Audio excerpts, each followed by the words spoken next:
Dear guests, dear professors, dear colleagues, it gives me a really great pleasure to welcome you at our International Summer Academy, where we came together not only to mark the anniversary of the World Heritage Convention, but also to bring together our contributions to an emerging field of research which bears the name Heritage Studies. My name is Anca Prodan. I'm a PhD student here, but I'm giving this speech on behalf of all 12 PhD students who are currently enrolled at our graduate school. And this means that I am not welcoming you with one heart, but with 12 hearts, beating for 12 parts of the world, and this allows me to embrace you with a very heartily welcome. First and foremost, I would like to take this occasion and to express our thanks to all participants and guests for taking their time to be here at our Summer Academy. Thank you to Dr. Mechthild Ressler from the World Heritage Center and to Dr. Roland Wernecker from the German Commission for UNESCO for their constant support and for their constant presence at our events, not only now, but also in the past. We would similarly like to thank all external and internal lecturers for their kindness to be here and to share with us the knowledge and expertise they have gained in the field of heritage.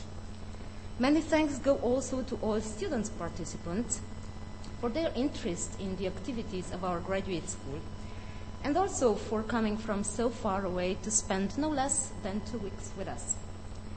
Last but not least, of course, our thanks go to Professor Marie-Thérèse Albert, the person who enabled this event to happen in the first place. And we would like to thank her for her very thoughtful consideration of supporting students, not just her students, but also external students, with a series of international summer academies. From our perspective, attending events which bring together many disciplines and also many cultures of the world with the aim of discussing the topic of heritage can be a very exciting and enriching experience. My colleagues and I consider ourselves somehow fortunate to have been the first round of students in the program. And this gave us the chance to see how an international graduate school is being born, how it starts growing, and above all, to be an active part of that process. For us, this has been an amazing experience, and we would like to share this with you in the next 2 weeks. But even right now, I would like to give you just a 1-minute insight what it means for us to be part of this graduate school, and with this occasion, perhaps allow you to gain an impression of what to expect from the coming days. When we arrived at the graduate school, we all had, of course, an understanding of heritage, yet none of us had foreseen how this understanding would change. Slowly by slowly, heritage for us became more than just a concept and more than just an object of research. It has turned into the very place where disciplines and where cultures meet.